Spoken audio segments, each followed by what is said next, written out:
नमस्कार दोस्तों, study agree zone में एक बार फिर से आपका स्वागत है। जैसा कि लास्ट क्लास में अपने डिस्कस किया था, गाय की नस्लें कंप्लीट कर ली थी एलपीएम के अंदर। आज अपने एक विशेष पार्ट लेके आ रहे हैं, वो होगा अपना डेयरी टेक्नोलॉजी का दूध से संबंधित। दूध से संबंधित हर कंपटीशन में एक या दो क्वेश्चन पूछे जाते हैं, चाहे जेड का पेपर हो, चाहे बीएचयू का हो, आईसीएआर का हो, एग्रीकल्चर सुपरवाइजर का हो या कोई अन्य कंपटीशन।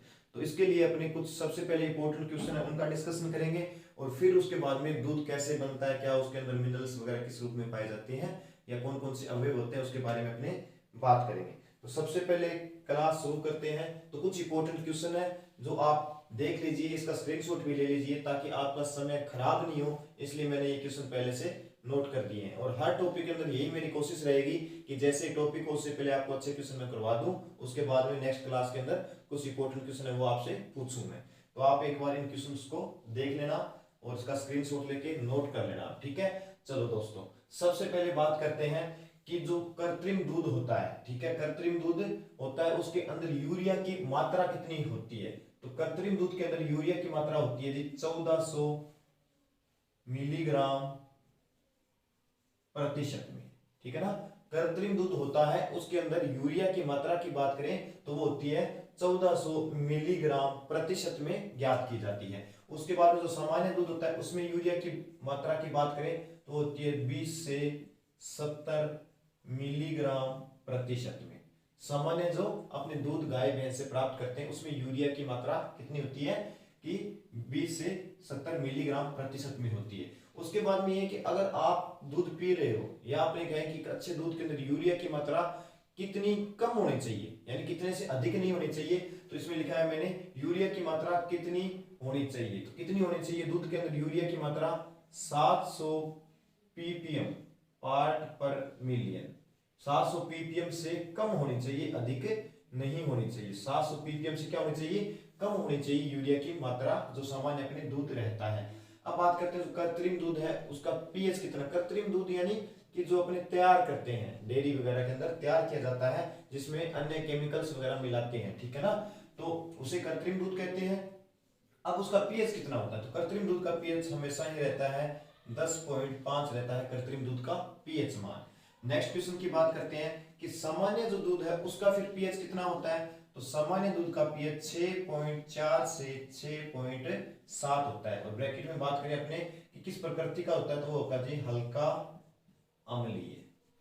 हल्का अम्लीय इस प्रकृति क्या रहता है, दूध रहता है। और ये मोस्ट इंपोर्टेंट है जेट के लिए। जेट में ये क्वेश्चन काफी बार पूछा हुआ है कि बकरी का जो दूध होता है उसका पीएच मान कितना होता है, वो होता है 7.4, यानी आप कह सकते हो इसे हल्का क्षारीय। और ये भी आपको याद रखना होगा कि हल्का अम्लीय होता है, हल्का क्षारीय होता है, क्षारीय होता है या अम्लीय होता है। तो ये होता है जी हल्का अम्लीय, ऐसा भी क्वेश्चन दिया हुआ मिलेगा आपको। अगले क्वेश्चन की बात करता हूं कि कृषि उत्पाद में कम हानि, यानी कि जितने भी एग्रीकल्चर के प्रोडक्ट हैं या उत्पाद अपने कह सकते हैं, ठीक है, चाहे आपकी फसलें हो, चाहे आपकी सब्जियां हो, चाहे आपके फूल हो, फल हो, ठीक है ना, चाहे दूध हो, तो जितने भी एग्रीकल्चर के उत्पाद है उसके अंदर सबसे कम जो पोस्ट हार्वेस्ट हानि होती है वो किस उत्पाद की होती है। कृषि से संबंधित जितने भी आपके उत्पाद है उसमें सबसे कम पोस्ट हार्वेस्ट हानि, यानी तोड़ने या प्राप्त करने के बाद जो हानि सबसे कम किस में होती है, कम की बात हो रही है, तो सबसे कम हानि होती है जी दूध की होती है। कैसे होती है, जैसे आप अपने ऊपर भी एग्जांपल ले सकते हो। मान लो आपके पास में 1 लीटर दूध है, ठीक है, 1 लीटर दूध में आप दिन में यूज करते हो, उसमें मान लो आपने 800 ग्राम यूज कर लिया चाय बनाने में या कोई अन्य काम में। अब आपके पास में मान लो 200 जो ग्राम दूध बचा, आप ऐसा तो है नहीं भी उसको फेंक दोगे, सीधी सी बात है। अगर आपका चाय पीने का मन नहीं है तो भी आप उसका चाय बना के पियोगे या फिर उसको गर्म करके पी लोगे। बाई द वे आपने ऐसा नहीं कि वो खराब हो गया फिर आप उसका कुछ उत्पाद भी बना सकते हैं, ठीक है, जैसे उसको गर्म करके आप जैसे क्रीम वगैरह जो भी है अपना मावा वगैरह जैसे पनीर या इस प्रकार का उत्पाद मतलब बना सकते हो। तो कृषि के जितने भी उत्पाद हैं अपने एग्रीकल्चर में प्राप्त होते हैं उसमें जो सबसे कम हानि होती है वो किसकी होती है, दूध की होती है, क्यों, इसका उपयोग पूर्णतः अपने कर लेते हैं। अब नेक्स्ट है दूध का जल तनाव कितना होता है, ठीक है, तो दूध का जल तनाव होता है 40 से 60 डाइन्स।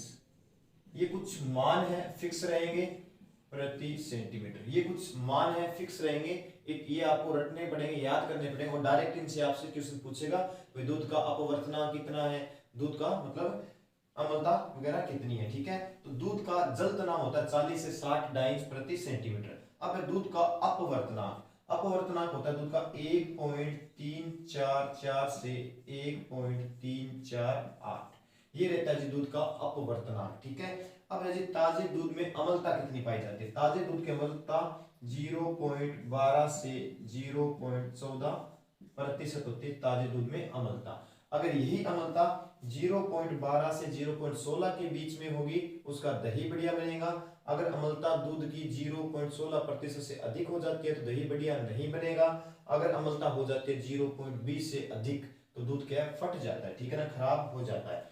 नेक्स्ट है कि 20 डिग्री तापक्रम, यानी इसको अपने 68 डिग्री फारेनहाइट कह सकते हैं, पर दूध को गर्म करेंगे तो उसमें एक परिवर्तन होता है, अचानक परिवर्तन होता है। ठीक है ना, तो वो परिवर्तन या जो गाढ़ापन होता है वो कितना होता है। ठीक है ना, तो वो गाढ़ापन होता है 1.2 से 2.0 सेंटीपाइस, 1.2 से 2.0 सेंटीपाइस इकाई इसकी, मैं यहाँ पे लिख देता हूं सेंटीपाइस,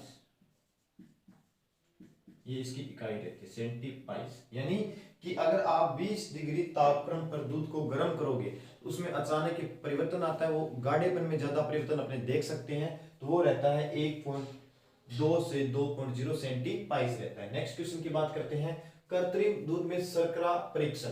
अगर कृत्रिम दूध का आप शर्करा यानी उसमें शर्करा की कितनी मात्रा है उसका परीक्षण करोगे तो उसका जो इफेक्ट क्या मिलेगा, नेगेटिव मिलेगा या पॉजिटिव। ठीक है, धनात्मक या ऋणात्मक। तो कृत्रिम दूध में शर्करा परीक्षण करोगे तो उसका जो परिणाम मिलेगा वो आपको धनात्मक मिलेगा जी, धनात्मक परिणाम क्या हुआ, धनात्मक। यही अगर सामान्य दूध गाय भैंस का दूध है उसका अगर आप शर्करा परीक्षण उसमें शर्करा की मात्रा ज्ञात करते हैं तो आपको जो परिणाम मिलेगा वो मिलेगा ऋणात्मक, ऋणात्मक।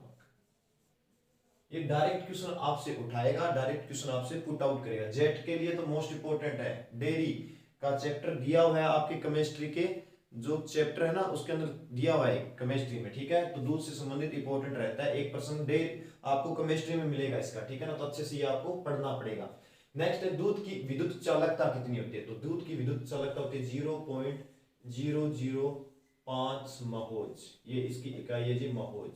ठीक है, तो मतलब कि दूध की विद्युत चालकता की बात करें तो कितनी होगी 0.005 महोज होती है। ठीक है, नेक्स्ट है दूध का हिमांक बिंदु, यानी कितने डिग्री तापक्रम पर दूध है वो जम जाता है। जैसे बर्फ का हिमांक बिंदु सभी को पता है 0 डिग्री सेंटीग्रेड होता है, उसी प्रकार दूध का हिमांक बिंदु होगा -0.52 से -0.55 डिग्री सेंटीग्रेड। इस पे क्या है दूध होता है वो कौन सी बर्फ की अवस्था में या ठोस अवस्था में आ जाता है। नेक्स्ट है जी दूध का उबाल बिंदु, बॉइलिंग पॉइंट की बात करें तो जैसे पानी का बॉइलिंग पॉइंट 100 डिग्री होता है इसी प्रकार दूध का उबाल बिंदु रहेगा 101 डिग्री सेंटीग्रेड। ठीक है, उसके बाद में बात करते हैं दूध के अंदर नाइट्रोजन की मात्रा। तो दूध के अंदर नाइट्रोजन की मात्रा 0.5% पाई जाती है। ठीक है, और लास्ट क्वेश्चन अपना है तो है दूध का संग्रहण, मतलब नॉर्मली आप कितने तापक्रम पर दूध को संग्रहित कर सकते हो। जैसे आप देखते हो अपने घरों पे कि आपने सुबह जैसे पशु से दूध निकाला उसको गर्म आप नहीं करते, डायरेक्ट फ्रिज में रख देते हो ताकि वो क्या 6 से 8 घंटे तक खराब नहीं होता है और दिन भर आप उसका उपयोग करते रहते हो। तो ये होता है जी 5 डिग्री सेंटीग्रेड, यानी लगभग 4 से 5 डिग्री सेंटीग्रेड है ना वो तापक्रम फ्रिज का रहता है, जिसमें क्या है दूध को कुछ समय के लिए यानी 6 से 8 घंटे तक अपने संग्रहित कर सकते हैं, जिसमें क्या है जीवाणु वगैरह है वो वृद्धि नहीं करते हैं। उसके बाद में वो दूध क्या खराब होना शुरू हो जाता है। तो दोस्तों ये कुछ इंपॉर्टेंट क्वेश्चन थे जो क्या है डायरेक्ट पूछेगा। इस पूरी जो मैंने क्वेश्चन करवाए हैं आपको ये नोट कर लेना, आप स्क्रीनशॉट ले लेना, इसका डायरेक्ट क्वेश्चन पुट आउट करेगा भाई सामान्य दूध का पीएच कितना होता है, बकरी के दूध का पीएच वगैरह कितना होता है। तो एक बार इसको देख लीजिए, उसके बाद में डिस्कस करते हैं नेक्स्ट क्वेश्चंस की। सभी क्वेश्चन इंपॉर्टेंट रहेंगे, डायरेक्ट आपको क्वेश्चन उठाएगा और एग्जाम्स में पूछेगा क्वेश्चन। जेट के लिए तो मोस्ट इंपॉर्टेंट है ये सभी क्वेश्चन, क्योंकि केमिस्ट्री में स्पेशल आपका एक चैप्टर है उसमें से ये क्वेश्चन पूछेगा, ये पूछेगा। आप एक बार इसका स्क्रीनशॉट ले लें या फिर इसको नोट कर लें।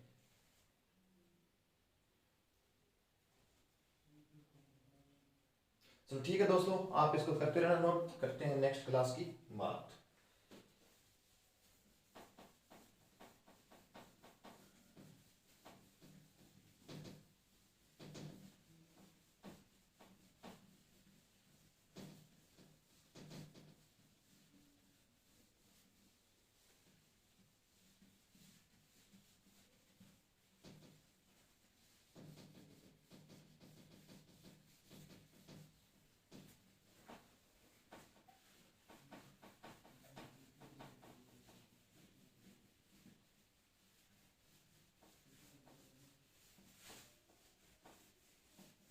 चलो दोस्तों, अब बात करते हैं अपेक्षित घनत्व की, यानी दूध का अपेक्षित घनत्व कैसे ज्ञात करते हैं और क्या क्या उसमें प्रोसेस होती है वो देखो आप। दूध का अपेक्षित घनत्व जिसे आप कहते हो रिलेटिव डेंसिटी, ठीक है, रिलेटिव डेंसिटी ऑफ मिल्क, ठीक है। तो दूध का अपेक्षित घनत्व ज्ञात करने के लिए सबसे पहले तो कौन सा मीटर काम में लेंगे, मोस्ट इंपोर्टेंट क्वेश्चन है, ठीक है ना। तो दूध का अपेक्षित घनत्व ज्ञात करने की लैक्टोमीटर काम में लेते हैं। कौन सा? लैक्टोमीटर। मोस्ट इंपोर्टेंट क्वेश्चन है जी, आपको याद करना पड़ेगा। अगर आप लैक्टोमीटर लेते हो तो इस पे जो रीडिंग होती है वो कितनी होती है, रीडिंग लैक्टोमीटर पे रीडिंग होती है 0 से लेके 40 तक, इस पे क्या रहती है, रीडिंग रहती है, ठीक है ना। तो ये दो क्वेश्चन आपको याद करने पड़ेंगे। अब देखो किस प्रकार अपेक्षित घनत्व ज्ञात किया जाता है वो अपने थोड़ा सा डिस्कस करते हैं। तो सबसे पहले क्या करेंगे, एक लैक्टोमीटर जार लिया जाता है, इस प्रकार का जार बना होता है लैक्टोमीटर जार, ये है जी लैक्टोमीटर जार। अब इस लैक्टोमीटर जार में क्या करेंगे, 1/3 भाग, 1/3 भाग क्या भर देंगे, दूध भर देंगे इसमें, ठीक है। 1/3 भाग जैसे आपने दूध भरा, उसके बाद में इसके अंदर क्या रखते हैं, लैक्टोमीटर रखा जाता है। लैक्टोमीटर किस प्रकार का होता है, अभी देखते हैं लैक्टोमीटर की संरचना।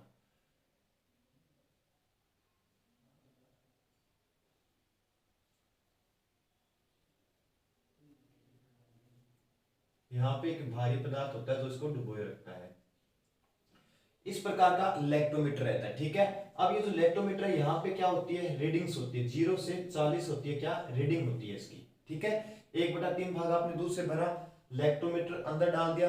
ध्यान रहे लैक्टोमीटर कभी भी पास की दीवारों को टच नहीं करना चाहिए, बीच में तैरता हुआ मिलना चाहिए। अब अगर आपने 1/3 भाग दूध भरा है, सपोज करो दूध थोड़ा कम रह गया है, तो आपको क्या यहां तक, बिल्कुल यहां तक दूध भरना है पूरा। तो ये लैक्टोमीटर जार है ना, लैक्टोमीटर जार को पूर्ण रूप से दूध से भर देना और बीच में क्या है, लैक्टोमीटर लगा देना है। अब यहाँ पे क्या है, 0 से 40 इसकी रीडिंग है। मान लो आपकी रीडिंग आ गई 27, ठीक है, आपकी रीडिंग आ गई 27। उसके बाद में आप क्या करोगे, एक सूत्र का यूज करोगे, यानी कि अपेक्षित घनत्व ज्ञात करने का सूत्र क्या है, 1 + CLR/1000। CLR का मतलब ये हुआ करेक्ट लैक्टोमीटर रीडिंग, ठीक है। मतलब कि अगर वैसे तो पहले टेम्परेचर भी मापते हैं दूध का, ठीक है, कम है तो -2 वगैरह घटाते हैं, ज्यादा है तो 2 जोड़ते हैं, लेकिन इतना अपने को नहीं पढ़ना, अपने तो इस सूत्र से मतलब है और अपने इस लैक्टोमीटर से मतलब है, ठीक है ना। अब देखो कि ये है करेक्ट लैक्टोमीटर रीडिंग, यहाँ पे मैंने 27 लिख दिए। अब मैं आपको कुछ दूध है या कुछ मतलब पदार्थ है उनके अपेक्षित घनत्व बताता हूँ, डायरेक्ट क्वेश्चन वहीं से पूछता है। तो सबसे पहले मैं बताता हूँ वसा, वसा का अपेक्षित घनत्व कितना होता है, वो होता है जी 0.93। डायरेक्ट दिया रहता है कि वसा का अपेक्षित घनत्व कितना होता है, ठीक है। इसके बाद में बात करते हैं लैक्टोज, लैक्टोज का अपेक्षित घनत्व कितना होता है, 1.66। उसके बाद में बात करते हैं अपने प्रोटीन, यानी दूध में जो प्रोटीन होती है उसका अपेक्षित घनत्व कितना होता है, 1.34। उसके बाद में बात करते हैं जो बकरी का दूध है, बकरी के दूध का अपेक्षित घनत्व कितना होता है, वो होता है 1.025 होता है। उसके बाद में बात करते हैं गाय के दूध का अपेक्षित घनत्व कितना होता है, वो होता है 1.028 होता है। इसके बाद में बात करते हैं भैंस के दूध का अपेक्षित घनत्व कितना होता है, वो होता है 1.032 होता है। उसके बाद में बात करते हैं भेड़ के दूध का अपेक्षित घनत्व कितना होता है, वो होता है जी 1.035। और लास्ट रहता है सप्रेटा या स्किम्ड मिल्क, सप्रेटा दूध, सेपरेटर दूध का अपेक्षित घनत्व कितना होता है 1.037। तो ये कुछ मान है, आपको डायरेक्ट क्वेश्चन पूछेगा गाय के दूध का अपेक्षित घनत्व कितना है, भैंस का कितना है, मतलब कि कोई सी भी संख्या आपको इसमें से दे सकता है। जैसे 27 रीडिंग आई, आपने सूत्र में रखा, आंसर आपको मिल गया 1.027, ये आपको आंसर मिल गया मान लो। तो किसका दूध हुआ, आपको अनुमान लगाना है। गाय का दूध, मेरे हिसाब से सभी सोच रहे होंगे कि गाय का दूध होगा, लेकिन नहीं, यह दूध क्या है, मिश्रित दूध है, मिश्रण है, जिसके अंदर मिश्रण है, प्योर दूध नहीं है। या तो भैंस का दूध इसके अंदर मिला हुआ है। अगर गाय का दूध होता तो अपेक्षित घनत्व 1.028 ही आता, इसके अलावा नहीं आता। तो ये कुछ मान है, आप इन्हें नोट कर लो, इसमें से क्वेश्चन आएगा। एक तो ये टेबल नोट कर लो, उसके बाद में आपको ये सूत्र याद करना है, ठीक है। इसके बाद में दो ये चीजें आपको याद करनी है। अपेक्षित घनत्व से ज्यादा क्वेश्चन, इससे बाहर क्वेश्चन नहीं आएगा। इसके अलावा दो क्वेश्चन और सुनिए आप। अगर मान लो आपको दूध का अपेक्षित घनत्व ज्ञात करना है, तो दूध निकालने के कितने घंटे बाद में ज्ञात किया जाना चाहिए, ये इंपॉर्टेंट है सुपरवाइजर के लिए। सुपरवाइजर में ऐसे प्रश्न पूछेगा। मेरा क्वेश्चन है कि दूध का अपेक्षित घनत्व, दूध का अपेक्षित घनत्व, दूध निकालने के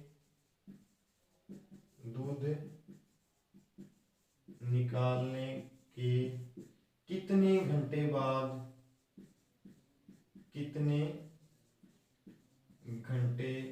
बाद ज्ञात करना चाहिए।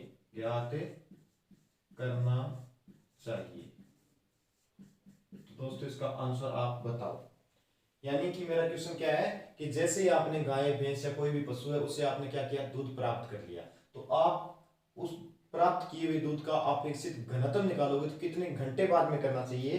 तो ये आप याद रखना, इंपॉर्टेंट क्वेश्चन है। कम से कम 1 घंटे बाद, हावर्स, ठीक है ना, 1 घंटे बाद, कम से कम 1 हावर्स बाद या 1 घंटे बाद आपको क्या करना है, उसका अपेक्षित घनत्व ज्ञात करना है। जैसे ही निकाला दूध, तुरंत ज्ञात नहीं करना है, क्योंकि तुरंत ज्ञात करोगे तो अपेक्षित घनत्व सही नहीं आएगा। क्योंकि दूध में दो प्रकार की अम्लता पाई जाती है, एक तो स्वयं विकसित होती है, एक प्रकृति द्वारा CO2 गैस द्वारा विकसित हो जाती है। तो 1 घंटे आपने दूध को छोड़ दिया तो उसमें दोनों प्रकार की अम्लताएं हैं, वो पूर्ण रूप से क्या है, विकसित हो जाती है। फिर ही आपको दूध का अपेक्षित घनत्व ज्ञात करना है। अब दूध में जो अपेक्षित घनत्व बढ़ता है, किसके कारण, जो दो प्रकार की अम्लता होती है, ठीक है ना, प्राकृतिक अम्लता या जो दूध में पाई जाती है, उनके कारण। तो फिर जो अम्लता बढ़ेगी उसको एक स्पेशल टर्म देते हैं, ठीक है ना, वो देते हैं रेकना जेल फिनोमिना। रेकना जेल फिनोमिना, यानी कि दूध निकालने के बाद में उसमें जो अपेक्षित घनत्व बढ़ता है उसे क्या कहते हैं, रेकना जेल फिनोमिना कहते हैं। रेकना जेल फिनोमिना। आपको स्पष्ट दिखाई नहीं दे रहा तो मैं क्लियर लिख देता हूं। रेकना जेल फिनोमिना क्या कहते हैं, रेकना जेल फिनोमिना से कहा जाता है, ठीक है। इससे बाहर अपेक्षित घनत्व का कोई क्वेश्चन आपका नहीं जाएगा, ठीक है। नेक्स्ट बात करते हैं अपनी, दूध की वसा ज्ञात करनी है। दूध की वसा ज्ञात करनी है तो क्या अपने पैरामीटर्स रहेंगे, क्या क्या उसके अंदर काम होता है, वो बात करेंगे।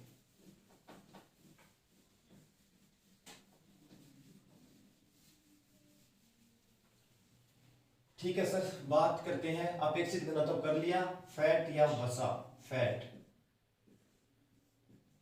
अब अगर आपको दूध की वसा ज्ञात करनी है तो उसके लिए देखो कौन सा मीटर काम में लेते हो आप। वसा को वै से लिखते हो तो ये लो वै, इस प्रकार बना देना, और इसको बना देना ब्यूटायरोमीटर। ब्यूटायरोमीटर आपको याद रहे इसलिए मैंने ये बताया। यानी वै को क्या बना देना, वै बना देना इस प्रकार, ठीक है, जिससे कि आप भूलोगे नहीं कभी। तो वसा ज्ञात करने के लिए कौन सा मीटर काम में लेते हैं, ब्यूटायरोमीटर। इसके बाद में ब्यूटायरोमीटर होता कैसे है, मैं आपको संरचना बताता हूं ब्यूटायरोमीटर की। अपने अभी वसा ज्ञात करेंगे तो आपको सारा क्लियर हो जाएगा कि किस प्रकार वसा ज्ञात की जाती है।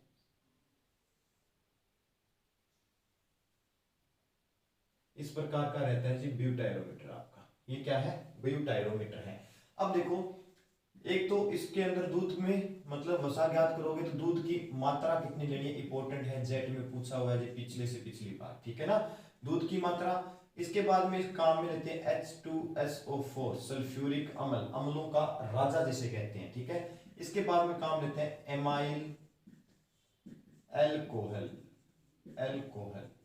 ये तीन कंपोनेंट्स मुख्यतः काम लिए जाते हैं, इनकी मात्रा आपको याद करनी पड़ेगी।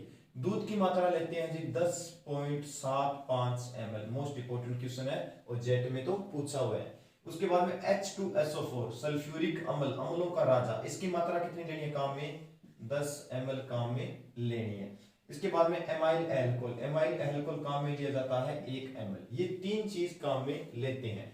अब इन तीन चीज में से H2SO4 का मैं अगर बात करूं, आपेक्षिक घनत्व, ये सुपरवाइजर में पूछा हुआ है जी, आपेक्षिक घनत्व, ये सुपरवाइजर में क्वेश्चन पूछा हुआ है कि जो H2SO4 है उसका आपेक्षिक घनत्व कितना होता है, तो आप इसका याद रखना 1.81, यानी 1.81 इसका आपेक्षिक घनत्व होता है। इसके साथ में अगर सुपरवाइजर में ये पूछ लिया तो ये भी पूछ सकते हैं आपेक्षिक घनत्व कितना होता है, तो एमाइल एल्कोहल का आपेक्षिक घनत्व कितना होता है, 0.81, ठीक है ना। ये आपेक्षिक घनत्व दोनों का रहता है। अब देखो अपने क्या ज्ञात करेंगे, वसा कैसे ज्ञात करते हैं, ठीक है।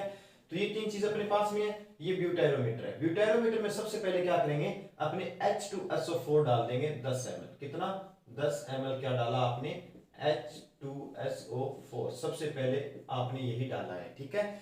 बाद में डालेंगे अपने दूध की मात्रा, ठीक है ना। उसके बाद में डाल दिया आपने 10.75 ml दूध, ठीक है। और लास्ट में तीसरी जो संख्या डालते हैं वो होती है एमाइल एल्कोहल, कितना, 1 ml एमाइल एल्कोहल। ये तीनों चीज मिलाने के बाद में क्या करेंगे कि ये जो इसका मुंह है यहाँ पे क्या है, इस प्रकार की एक रबड़ का लोक रहता है, ठीक है। और इस प्रकार का एक की कहते हैं इसे, की यानी ये की होती है, यहाँ पर लगाकर इसको इस प्रकार पंच किया जाता है, ठीक है ना। पंच करने के बाद में इसको क्या है, छोड़ दिया जाता है, ठीक है। छोड़ने के बाद में यहाँ क्या, ये रबड़ की जो अपने लोक है वो यहाँ पे लग जाता है, ठीक है। अब ब्यूटेरोमीटर बिल्कुल इस प्रकार अपने मार्कर की तरफ, यानी मार्कर की तरह बिल्कुल ये संरचना बन जाएगी।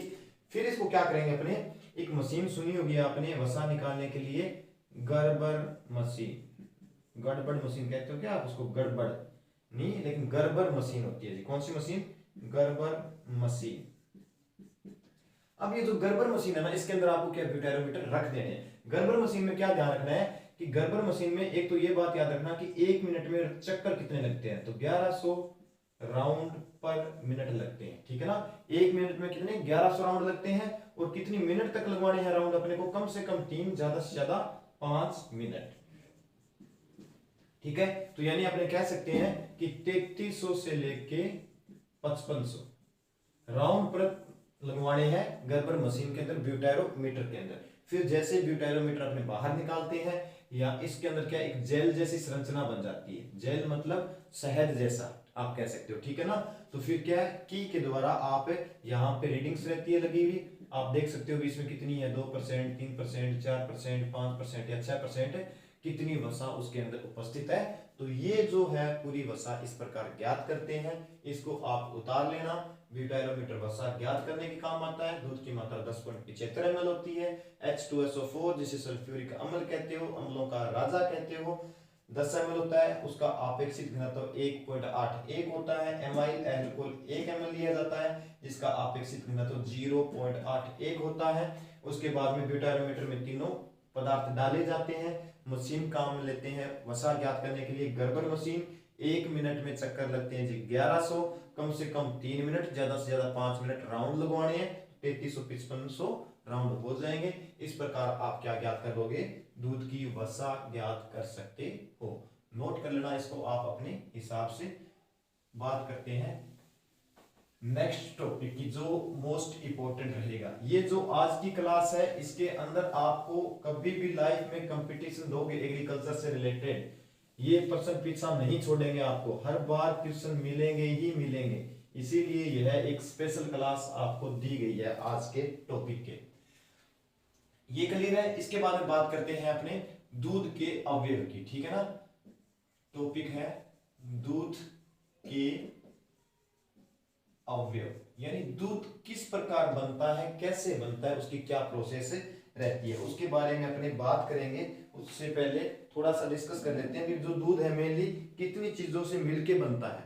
दूध मुख्यतः 7 चीजों से मिलके बनेगा। तो कौन कौन से वो 7 कंपोनेंट्स रहेंगे वो अपने बात करेंगे अभी इसी डिस्कशन के अंदर। चलो ठीक है जी। देखो अब सबसे पहले बात करते हैं पानी की। दूध कितने अवयव से मिलेगा? 7 से। सबसे पहले बात की मैंने पानी की। दूसरी बात करता हूं मैं वसा की, ठीक है। तीसरी अपने बात करेंगे प्रोटीन की, प्रोटीन की। चौथा अवयव कंपोनेंट रहेगा अपना लैक्टोज। पांचवा कंपोनेंट रहेगा अपना खनिज लवण, खनिज लवण। छठा कंपोनेंट रहेगा अपना विटामिन्स। सातवां कंपोनेंट रहेगा अपना एंजाइम। इन 7 चीजों को जब आप मिला देते हो, ठीक है, या ऐसे कह सकते हैं ये 7 चीजें जब मिलेगी तब एक दूध का निर्माण होगा, ठीक है। अब देखो किस प्रकार किस किस का कितना योगदान रहता है, क्या क्या विशेषता रहती है, उसके बारे में डिस्कस करते हैं। सबसे पहले बात करता हूं पानी की। दूध में पानी की मात्रा कितनी पाई जाती है? वो पाई जाती है 87 से लेके 90%। कितनी होगी? दूध के अंदर जो पानी की मात्रा होती है वो 87 से लेके 90% होगी। इसके बाद में बात करते हैं कि जो पानी की मात्रा वो निर्भर किस पे करती है। एक तो करेगी जाति पे व दूसरा करेगी नस्ल पे। इन 2 चीजों पे क्या है, पानी की मात्रा निर्भर करती है। जाति पे कैसे करती है? मान लो कि भेड़ है, भेड़ के अंदर पानी की मात्रा ज्यादा होती है कम होती है? कम होती है जी। भेड़ की मैं बात करूं, शीप की भेड़ की बात करते हैं तो उसमें पानी की मात्रा होती है 80%। वहीं बात करते हैं भैंस की, बुफेलो की, तो इसमें पानी की मात्रा होती है 83%। और वहीं लास्ट में बात करें गाय के दूध में पानी की मात्रा होती है 86%, ठीक है। तो ये किस पे निर्भर हुई? जाति पे हुई। अब बात करते हैं नस्ल पे, यानी कि कोई जाति है तो उसकी नस्ल। एग्जांपल देखते हैं कि आपने साहिवाल, और बात कर लेते हैं लाल सिंधी। लाल सिंधी, लाल सिंधी की विशेषता ये थी कि देसी गाय में, भारतीय गाय में सबसे ज्यादा वसा होती है लाल सिंधी में, ठीक है। तो सिंपल सी बात है जी, इसमें पानी की मात्रा कम रहेगी या ज्यादा रहेगी? इसमें कम रहेगी इसके मुकाबले, ठीक है। तो ये किस में निर्भर कर गया? नस्ल पे। तो दूध में जो पानी की मात्रा है जाति पे निर्भर करती है, नस्ल पे निर्भर करती है। और तीसरी बात करें अपने लाइफ में तो दूध बेचने वाले पे भी निर्भर करती है, भी पानी की मात्रा कितनी होनी चाहिए, ठीक है। अपने तो चलता ही ये सब, ठीक है। उसके बाद में पानी की बात करें तो पानी के लिए कहावत भी आपने सुनी होगी कि वो कोई खाने पीने वाला बंदा था, शाम को एक ही काम उसका, थोड़ा बहुत घूंट ले लिया और चला गया घर, और पत्नी के साथ में झगड़ना। तो डेली यही काम, पत्नी को भी पता भी हाँ 20 सालों से सहती आ रही, मैं तो इसे ऐसे ही चलेगा मेरी लाइफ में। तो आते बोलता पानी लेके आ, तो वो बोलता है पानी कहाँ है? तो वो पत्नी कहती है, मतलब दोनों के बीच में सारे दिन संवाद सारी रात चलता रहता है। तो किस प्रकार संवाद चलता है? तो पति कहता है पानी लेके आ, वो बोलते हैं रसोई में है। फिर पति कहता है कि रसोई कहाँ पे है? वो बोलते हैं घर में। घर कहाँ पे है? गाँव में। गाँव कहाँ पे है? पंचायत में। पंचायत कहाँ पे है? कि जिले में। कि जिले कहाँ पे है? राज्य में। राज्य कहाँ पे है? कि भारत में। कि भारत कहाँ पे है? कि विश्व में। कि विश्व कहाँ पे है? कि एशिया में। कि एशिया कहाँ पे है? कि महाद्वीप में। कि महाद्वीप कहाँ पे है? कि पानी में। कि पानी कहाँ पे है? रसोई में। तो सारी रात वही संवाद चलता रहता है इस पानी के चक्कर में, ठीक है ना। चलो अब नेक्स्ट बात करते हैं अगले टॉपिक की, ठीक है। इस टॉपिक के अंदर वसा की बात करें, वसा को कहते हो जी आप फैट, ठीक है ना। वसा को कहा जाता है फैट, इंग्लिश में आप कहते हो। तो 2 शब्द याद रखना, एफ एस। एफ से फैट, एस से सस्पेंशन, ठीक है ना। इसमें क्या होगा कि जो एफ से फैट, एस से सस्पेंशन, सस्पेंशन, सस्पेंशन को आप कहते हो निलंबन, या वसा पाई जाती है वो पाई जाएगी इमल्सन के रूप में। इमल्सन को कहते हो सर आप पायस, ठीक है। अब देखो मैंने कहा कि वसा है वो निलंबन या सस्पेंशन के रूप में पाई जाती है। तो देखो किस प्रकार पाई जाती है। मान लो कि आपने गिलास के अंदर दूध ले लिया, ठीक है। अब जो ये गिलास के अंदर दूध लिया है, इसको आधा आप दूध से भर दो और 3-4 घंटे के लिए आप छोड़ दीजिए। छोड़ने के बाद में 3-4 घंटे बाद आप क्या करोगे, उस गिलास को वापस खाली करना, ठीक है। जैसे ही खाली करोगे उस गिलास को, तो आप उस जहां तक भरा हुआ था वहां पे देखना एक पतली सी इस प्रकार की लेयर बनी हुई होती है, जिसमें छोटे छोटे कण पाए जाते हैं, छोटे छोटे डॉट होते हैं। तो वो डॉट किसके होते हैं, इन निलंबन के होते हैं, ठीक है ना। तो इस प्रकार अपने इसको समझ सकते हैं। अब देखो अगर निलंबन के वो डॉट हैं, ठीक है, तो फिर तो ये वसा किसके रूप में हुई, छोटी छोटी गोलिकाएं के रूप में पाई जाएगी ना। तो ये क्या कण होते हैं, तो क्या होती है, गोलिकाओं के रूप में, गोलिका, ठीक है। तो ये क्या वसा होती है, वो गोलिका के रूप में समान रहती है, ठीक है ना। अब देखो गोलिका है तो इन गोलिकाओं का फिर आकार कितना होगा, ये भी क्वेश्चन है। इन गोलिकाओं का आकार 0.5 से 1.04 म्यू रहता है, ठीक है ना। आकार क्या रहेगा, 0.5 से 1.04 म्यू आकार रहता है। अब एक क्वेश्चन और सुनो आप। अगर मैंने बोल दिया कि एक आपके पास में घरेलू दूध है, घर पे बना हुआ दूध है, ठीक है, और एक आपके पास डेयरी का दूध है, ठीक है। दोनों में मैंने बोल दिया वसा समान है, 3% वाली वसा है। दोनों को आप गर्म करते हो तो सबसे बड़ी लेयर वसा की लेयर, मतलब मलाई जिसे आप कहते हो, ठीक है ना, वही वसा है, ठीक है। तो बड़ी लेयर किस पे आएगी, जो घरेलू दूध है उस पे, या डेयरी वाले दूध पे, या दोनों में से बढ़िया दूध कौन सा है। तो मेरे हिसाब से सभी का आंसर होगा कि घरेलू दूध है वो सबसे बढ़िया रहता है। क्यों, उस पे बड़ी लेयर आती है ना। इसका रीजन यह है कि मैंने कहा कि जो वसा की जो गोलिकाएं हैं वो अलग अलग आकार में रहती है, 0.5 से लेके 1.04 म्यू तक रहती है, ठीक है ना। तो घरेलू दूध में क्या है कि ये वसा की गोलिकाएं जैसे गर्म करते हैं, बड़ी गोलिकाएं तैर के ऊपर आ जाती है और उस पे बड़ी लेयर परत किसकी, वसा की या उसकी बन जाती है, ठीक है। लेकिन डेयरी वाले दूध में क्या करते हैं कि 60 डिग्री सेंटीग्रेड पे उसको गर्म किया जाता है। कितनी मिनट के लिए, 30 मिनट के लिए गर्म करते हैं। क्यों करते हैं, ताकि ये जो वसा की गोलिकाएं हैं इनका आकार समान हो जाए, समान रूप से ये टूट जाए, ठीक है ना। जो वसा की गोलिकाएं हैं वो समान रूप से टूट जाए और इतने डिग्री टेम्परेचर पे वो टूट जाती है। इस प्रक्रिया को बोलते हैं समांगीकरण, समांगीकरण या कहते हैं होमोजाइगेशन, ठीक है ना। तो ये समान रूप से टूट गई है। अब डेयरी के दूध को आप गर्म करते हो, उस पर हल्की सी लेयर आएगी, बिल्कुल पतली सी, ठीक है ना। तो वो वसा तो समान है लेकिन लेयर पतली आ रही है। क्यों, क्योंकि वसा की गोलिकाएं क्या समान रूप से टूट चुकी है। अब मान लो इसमें डेयरी का दूध है, डेयरी का दूध जो आपने गर्म किया इसमें डाला, इसको आप कहीं से पी लो, पेंदे से पियोगे तो भी आपको समान ऊर्जा या एनर्जी मिलेगी, बीच में से पियोगे तो आपको समान एनर्जी मिलेगी, ऊपर से पियोगे तो आपको समान एनर्जी या ऊर्जा मिलेगी। लेकिन घरेलू दूध में क्या है, जो ऊपर से दूध पियोगे वहीं से आपको ज्यादा एनर्जी मिलती है। क्यों, क्योंकि वसा की गोलिकाएं जो बड़ी थी, बड़े कण थे, वो तैर के ऊपर आ गए गर्म करने पे, ठीक है। तो ये मैंने कह दिया गोलिकाओं का आकार इस प्रकार में पाई जाती है। अब बात करते हैं ऊर्जा की। तो आपको कुल दूध से 100% ऊर्जा मिलती है, उसमें से 50 से 60% जो ऊर्जा है वो अकेला आपको किससे मिलती है, दूध से मिलती है, ठीक है ना। कुल दूध की 100% ऊर्जा है तो उसकी 50 से 60% किससे मिलेगी, आपको वसा से मिलती है। उसके बाद में वसा है वो क्या है, 34 डिग्री सेंटीग्रेड पर गर्म करेंगे तो क्या हो जाती है, पिघल जाती है, पिघलने लगती है, पिघलना, ठीक है ना। 34 डिग्री तापक्रम पर वसा क्या है, पिघलने लगती है। इसके बाद में बात करते हैं कि जैसे ही आप दूध है वो डेयरी पे लेके जाते हो, तो डेयरी पे जाते हो तो आपको मूल्य मिलता है। तो वो किस आधार पे मिलता है कि आपके दूध में जितनी ज्यादा वसा होती है उतने आपको अधिक मूल्य दिया जाता है। तो मैं ये कह सकता हूं कि दूध में मूल्य का निर्धारण, मूल्य का निर्धारण कौन करता है, वसा करती है। यानी दूध की जो प्राइस वैल्यू होती है वो कौन देगी, आपको वसा देती है। इसके बाद में अन्य क्वेश्चन की अगर मैं बात करूं, ये बाद में लिख लेंगे, एक बार डिस्कस करते हैं इसके बारे में। मूल्य का निर्धारण वसा करेगी। तो इसके बाद में दूध का सबसे अधिक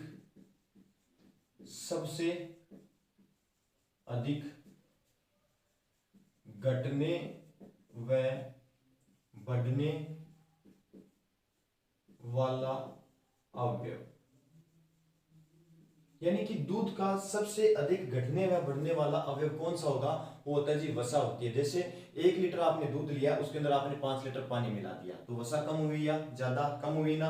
उसी प्रकार 1 लीटर दूध को क्या है, आप और गर्म करते जाओ, ठीक है ना, तो पानी निकलेगा, वसा क्या है, कम होती जाएगी। तो मैंने यही लिखा है कि सबसे अधिक घटने व बढ़ने वाला अवयव कौन सा होता है, वसा होता है, ठीक है। इसके बाद में वसा की बात करें तो वसा है वो ब्यात के तुरंत बाद नहीं बढ़ती, ब्यात के कुछ दिनों बाद बढ़ती है, कुछ दिनों बाद बढ़ेगी, ठीक है। मतलब जैसे ही कोई गाय ने बच्चा दिया, काविंग हुई उसकी, ठीक है, ब्यात हुआ, तो तुरंत उसके अंदर वसा ज्यादा दूध के अंदर नहीं पाई जाएगी, धीरे धीरे बढ़ती है। लगभग 28 से 30 दिन पे क्या है, वसा है वो बढ़ के स्थिर हो जाती है, ठीक है ना। तो ये आप ध्यान रखना। इसके बाद में अगर आपको 1 ग्राम वसा मिलती है तो उससे कितनी ऊर्जा मिलती है, 9.3 किलो कैलोरी आपको ऊर्जा मिलती है। इसके बाद में वसा की अपने बात करें, अपेक्षित घनत्व कितना होता है, वसा का अपेक्षित घनत्व मैंने बताया था 0.93 होता है जी, वसा का अपेक्षित घनत्व 0.93। एक इसके अंदर अवयव पाया जाता है लेसिथीन, लेसिथीन। ये लेसिथीन क्या करता है कि दूध के अंदर जो वसा उपस्थित है उसको संरक्षित करता है, ठीक है ना। तो वसा को संरक्षित करने का काम, वसा को संरक्षित रखना, संरक्षित रखना, यानी कि दूध के अंदर जो वसा पाई जाती है उसको सेफ या सुरक्षित कौन सा अवयव रखता है, लेसिथीन रखता है जी। इसके बाद में बात करते हैं, वसा के अंदर 2 प्रकार के अम्ल पाए जाते हैं। एक तो अम्ल होता है ओलिक, कौन सा, ओलिक अम्ल, और दूसरा होता है पोमेटिक अम्ल, पोमेटिक अम्ल। कितने परसेंट पाए जाते हैं, ओलिक को अपने किस प्रकार लिखते हैं, इस प्रकार लिखते हैं 3 से, ओलिक को 3 से लिखा जाता है, पहले 3 मानते हैं तब ओलिक बनता है, तो ये कर देना आप 33%, ठीक है ना। ओलिक अम्ल कितना कर दोगे आप, 33% कर दोगे, ठीक है। पोमेटिक अम्ल की बात करूं तो वो होता है 25%, ठीक है। इसके बाद में अपने बात करते हैं कि इसके अंदर 2 प्रकार की वसा मुख्यतः रहती है। एक तो रहती है संतृप्त वसा, संतृप्त वसा यानी सैचुरेटेड फैट, दूसरी होती है असंतृप्त वसा, असंतृप्त वसा यानी अनसैचुरेटेड फैट। यानी कि सैचुरेटेड फैट होती है, संतृप्त वसा होती है, उसमें वसीय अम्ल ज्यादा पाए जाते हैं, कोलेस्ट्रॉल की मात्रा वगैरह ज्यादा रहती है, तभी जो घी है उसमें सैचुरेटेड फैट ज्यादा होती है, हृदय रोगियों को खाने से मना किया जाता है, ठीक है। अनसैचुरेटेड फैट यानी असंतृप्त वसा अपने कहे, इसकी बात करें, इसमें क्या है, वसीय अम्ल कम होते हैं, जिसके कारण क्या है, हृदय रोगियों के लिए नुकसानदायक नहीं है। तो यह मुख्यतः कुसुम सूरजमुखी में पाया जाता है, सबसे ज्यादा कुसुम में होता है, और उसके बाद में सूरजमुखी, तो तभी तो हृदय रोगियों को सूरजमुखी का तेल खाने के लिए बोला जाता है, ठीक है ना। तो संतृप्त वसा कितने थे, 6 से संतृप्त और 6 से 57, इस प्रकार आप इसको याद कर लेना, 6 से संतृप्त, 6 से 57। पीछे कितना रहा, 43, 43% क्या होती है इसमें असंतृप्त वसा पाई जाती है, किसके अंदर, दूध में जो वसा होती है उसकी बात हो रही है। तो वसा से रिलेटेड मोस्ट इंपोर्टेंट क्वेश्चन इतने ही थे, इससे बाहर कोई भी क्वेश्चन आपका नहीं जाएगा, ठीक है। आप इसे नोट कर लेना, स्क्रीनशॉट इसका आप ले सकते हो।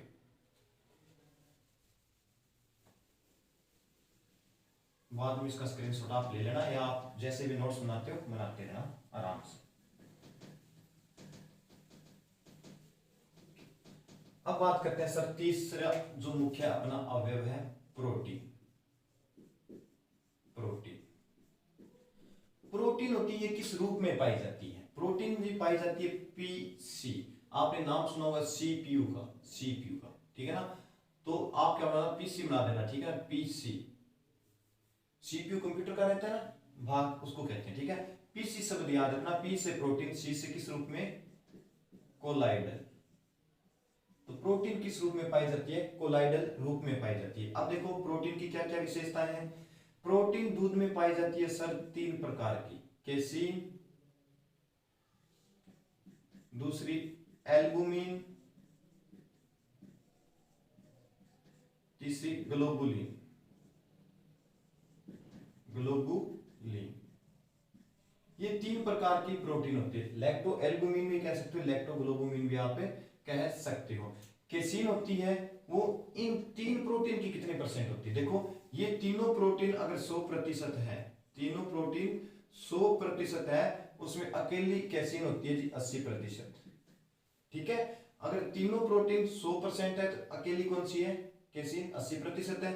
अब अगर ये 80% कैसीन है तो कैसीन के कारण क्या होता है, दूध का रंग क्या होगा, सफेद होगा। दूध का सफेद रंग किसके कारण, कैसीन के कारण। और पीला रंग किसके कारण होता है, केरोटीन के कारण होता है, केरोटीन। ठीक है, केरोटीन के कारण दूध का पीला रंग होता है। लेकिन अंडे के अंदर जो जर्दी पाई जाती है, गोल गेंद पाई जाती है, ठीक है ना, बीच मध्य भाग में, उसका पीला रंग है वो जेंटोफिल के कारण होता है, याद रखना। ठीक है, तो कैसीन 80% होती है, दूध का सफेद रंग कैसीन के कारण, पीला रंग केरोटीन के कारण। इसके बाद में कैसीन ऐसी प्रोटीन है जो गर्म करने पर फटती नहीं है, गर्म करने पर फटती नहीं है जी।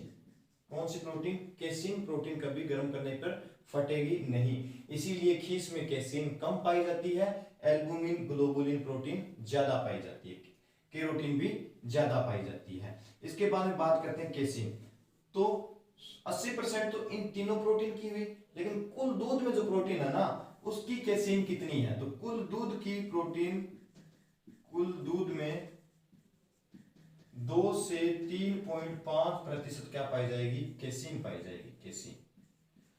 सारी प्रोटीन में से कितनी तो है, 2 से 3.5% होती है, लेकिन इन तीनों में से कितनी होगी, 80% होगी। शायद आपके समझ में आ गया होगा। ठीक है, इसके बाद में बात करते हैं कैसीन से रिलेटेड इतने ही क्वेश्चन है। उसके बाद में बात करते हैं इलास्टिन। इलास्टिन, इलास्टिन ऐसी प्रोटीन है जिसका पाचन मनुष्य नहीं कर पाता। ठीक है ना, इलास्टिन प्रोटीन का पाचन नहीं होता, मनुष्य के शरीर में पाचन इलास्टिन प्रोटीन का नहीं होता जी। इसके बाद में अगर आपको दूध में प्रोटीन ज्ञात करनी है कितनी मात्रा में है, तो आपको कौन सी विधि काम में लेनी पड़ेगी, वो होगी जेल्डोल या पाइनेस।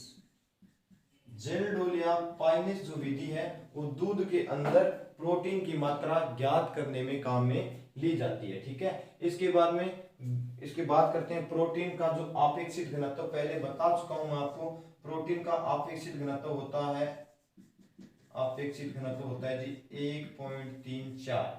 ठीक है, इसके बाद में बात करें इससे ऊर्जा कितनी मिलती है, प्रोटीन से ऊर्जा, तो ऊर्जा मिलती है प्रोटीन से, यहां पे लिख देता हूं मैं आपको, ऊर्जा, ऊर्जा मिलती है 4.1 किलो कैलोरी, आपको क्या मिलेगी, ऊर्जा मिलेगी 1 ग्राम प्रोटीन से। तो प्रोटीन से रिलेटेड इतने ही क्वेश्चन है, इससे बाहर कोई क्वेश्चन आपका नहीं पूछेगा, आप इसे आराम से बाद में नोट करते रहना। ठीक है, अब चौथा जो कंपोनेंट है इंपॉर्टेंट है, उसकी बात करते हैं लैक्टोज की।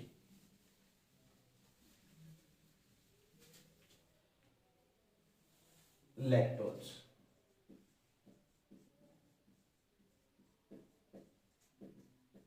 लैक्टोज की क्या क्या विशेषताएं हैं ये देखते हैं। ठीक है ना, सबसे पहले हिंदी में इसे कहते हैं दुग्धम, दुग्धम कहते हैं। और दूध का कार्बोहाइड्रेट किसे कहा जाता है, लैक्टोज को कहा जाता है। दूध का कार्बोहाइड्रेट कौन सा अवयव है, लैक्टोज। अब लैक्टोज जो है यह एक डाइसेकेराइड शर्करा है, डाइसेकेराइड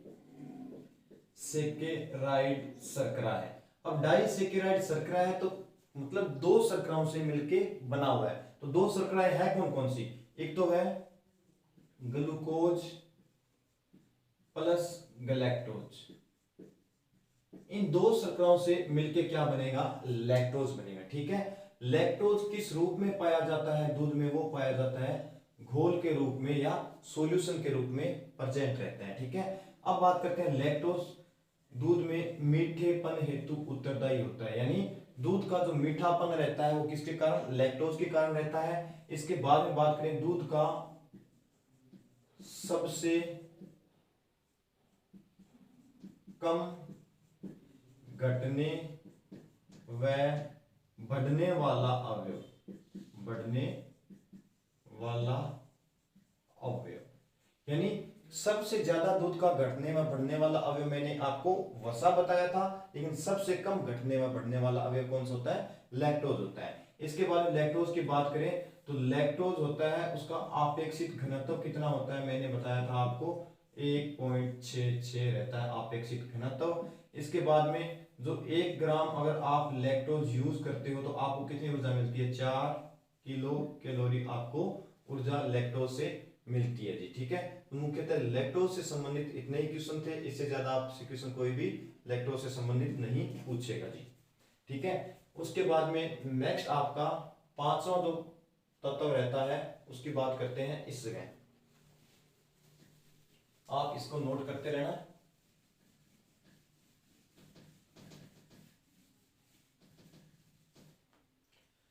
5वां मैंने बताया खनिज लवण। खनिज लवण कितनी मात्रा होती है, सबसे पहले आपको ये याद रखना है। तो दूध में खनिज लवण की मात्रा 0.70 से 0.90% पाई जाती है जी। ठीक है, खनिज लवण किस रूप में होते हैं, खनिज लवण पाए जाते हैं घोल के रूप में, सॉल्यूशन के रूप में पाए जाएंगे। इसके बाद में बात करते हैं खनिज लवण है कौन कौन से, सभी पाए जाते हैं मुख्यतः, कैल्शियम हो गया, फास्फोरस हो गया, मैग्नीशियम हो गया, सल्फर हो गया, क्लोराइड हो गया, क्यूपर्स हो गया, कोबाल्ट हो गया, जिंक हो गया, उसके बाद आयोडीन, मतलब लगभग सभी मिनरल्स पाए जाते हैं। लेकिन एक मिनरल्स नहीं पाया जाता, या कहते हैं कमी होती है, डेफिशिएंसी होती है। तो किस मिनरल्स की कमी होती है, वो होती है Fe, जिसे आप कहते हो आयरन। ये आपको याद रखना है, ठीक है ना, मोस्ट इंपोर्टेंट क्वेश्चन है। दूध में किस खनिज लवण की कमी होती है, आयरन की कमी होती है, इसीलिए इसको क्या कहते हैं, अपूर्ण आहार। अपूर्ण आहार, इनकम्प्लीटेड फूड कहा जाता है जी, दूध को कहा जाता है, किसकी वजह से, क्योंकि उसमें आयरन की क्या पाई जाती है, कमी पाई जाती है। ठीक है, नेक्स्ट बात करते हैं विटामिन की। ठीक है, विटामिन मैं आपको इस जगह करवा देता हूं। विटामिन्स,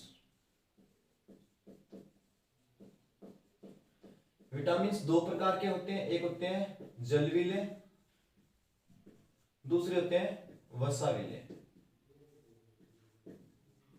यानी जल में मिलने वाले और वसा में मिलने वाले। आप बेसिक से एक बात माइंड में रखना कि जल मतलब 1 लीटर आपने पानी की बोतल ले ली, बिस्लेरी की, ठीक है, और वसा मतलब 1 लीटर आपने क्या ले लिया, घी ले लिया।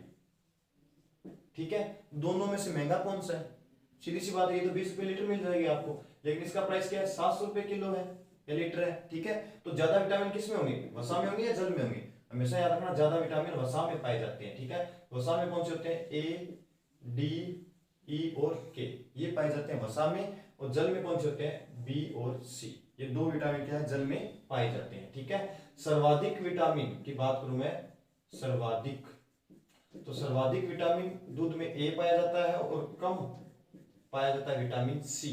सबसे ज्यादा विटामिन ए पाया जाएगा दूध में और सबसे कम पाया जाएगा विटामिन सी। इसके बाद में दूध का कंपोनेंट है जी लास्ट, एंजाइम, 7वां, 6 का डिस्कस अपने कर चुके हैं, ये लो जी 7वां कंपोजिशन लिख दिया मैंने, एंजाइम। दूध में कई प्रकार के एंजाइम्स रहते हैं, क्वेश्चन नहीं पूछा हुआ ना आपसे पूछेगा, लेकिन फिर भी थोड़ा माइंड में रखना। दूध के अंदर केटेलेज, परऑक्सीडेज, अमाइलेज इत्यादि क्या है, एंजाइम पाए जाते हैं। ठीक है ना, इसका क्वेश्चन नहीं पूछा जाता दोस्तों। इस 7 कंपोनेंट को मिलाकर अपने क्या बना सकते हैं, दूध बना सकते हैं, दूध बनता है। ठीक है, 7 कंपोनेंट्स इंपॉर्टेंट है। आज की क्लास का एक एक क्वेश्चन इंपॉर्टेंट रहेगा, आपको हर कंपटीशन में इस क्लास में मतलब जो पढ़ाया मैंने आपको क्वेश्चन मिलेगा ही मिलेगा, इसलिए आज ये स्पेशल क्लास पूरी लंबी ली है ताकि एक भी क्वेश्चन आपका मिस नहीं हो। तो कमेंट करके जरूर बताना कोई अगर क्वेश्चन हो आपका तो भी, और कोई डाउट हो आपका तो भी। तब तक के लिए चैनल को आप लाइक करना, सब्सक्राइब करना। Okay, thank you class.